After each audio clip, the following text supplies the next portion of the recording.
आज मैं आपको एक ऐसी कहानी सुनाने जा रहा हूँ जो सिर्फ एक फिल्म की नहीं है, बल्कि उस भूचाल की है जिसने पूरी इंडस्ट्री को अंदर तक हिला दिया है।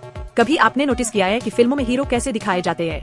मसल्स दिखाते हुए, ताकत का प्रदर्शन करते हुए, और महिलाएं अक्सर एक ऐसे किरदार में होती है जिन्हें बचाए जाने का इंतजार होता है। लेकिन आज जो हम बात करने वाले हैं वो इस पूरी सोच को ही तोड़ देता है। दोस्तों, अपने फोन की ब्राइटनेस थोड़ी कम कर लीजिए और अगर हो सके तो दरवाजा बंद कर लीजिए, क्योंकि आज जो सच सामने आने वाला है वो हर किसी के बस की बात नहीं है। यह कोई साधारण रिव्यू नहीं है, यह उस सच्चाई का खुलासा है जिसे दबाने के लिए बड़े बड़े पीआर नेटवर्क और कॉर्पोरेट ताकतें पूरी कोशिश कर रही है। पिछले कुछ घंटों में इंडियन फिल्म इंडस्ट्री में हलचल मच चुकी है। वजह सिर्फ एक नाम और एक टीजर, गबरू। और इस तूफान के बीच खड़ा है एक शख्स, सनी देओल। लोग इसे एक और एक्शन फिल्म समझ रहे हैं, लेकिन यही सबसे बड़ी गलतफहमी है।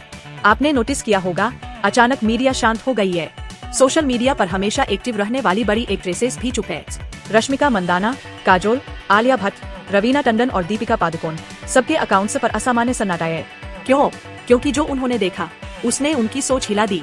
कहा जा रहा है कि जब गबरू का टीजर रश्मिका मंदाना को दिखाया गया तो वो कुछ देर के लिए बिल्कुल सन्न रह गयी, जैसे दिमाग ने काम करना बंद कर दिया हो। वजह थी स्क्रीन पर दिखी वो रॉ एनर्जी, बिना किसी बनावट के, बिना वीएफएक्स के। उन्हें एहसास हुआ कि असली स्क्रीन प्रेजेंस क्या होती है।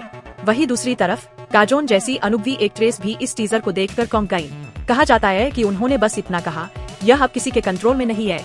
रवीना टंडन, जिन्होंने 90s में उनके साथ काम किया है, उन्हें लगा था कि वक्त के साथ वो तीव्रता कम हो चुकी होगी, लेकिन इस टीजर ने साबित कर दिया कि वो आग अभी भी वैसी ही है, बल्कि और खतरनाक। अब बात करते हैं आज की टॉप स्टार्स की, आलिया भट्ट और दीपिका पादुकोण।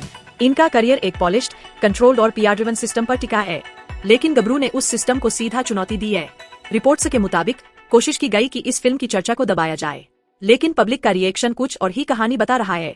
असल डर सिर्फ फिल्म की क्वालिटी नहीं है, असल डर है वो आंकड़ा जो अंदरूनी रिपोर्ट्स में सामने आया है। कहा जा रहा है कि यह फिल्म पहले ही दिन 1000 करोड़ तक पहुंचने की क्षमता रखती है।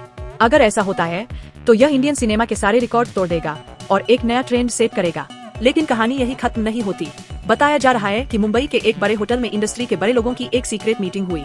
एजेंडा सिर्फ एक था, इस बढ़ते हुए मास हिस्टीरिया को कैसे रोका जाए, क्योंकि अब यह सिर्फ एक फिल्म नहीं रही, यह एक मूवमेंट बनती जा रही है।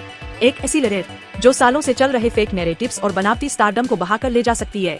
सबसे दिलचस्प बात यह है कि टीजर में फिल्म की असली कहानी का बहुत छोटा हिस्सा ही दिखाया गया है, यानी असली झटका अभी बाकी है। अब सवाल यह है, क्या यह फिल्म सच में इंडस्ट्री को बदल देगी? क्या ऑडियंस फिर से रॉ और ऑथेंटिक सिनेमा की तरफ लौटेगी, या फिर यह सिर्फ एक बड़ा हाइप बनकर रह जाएगी? जवाब आने वाला वक्त देगा, लेकिन एक बात साफ है, कुछ बड़ा होने वाला है और इसे अब रोकना शायद किसी के बस में नहीं।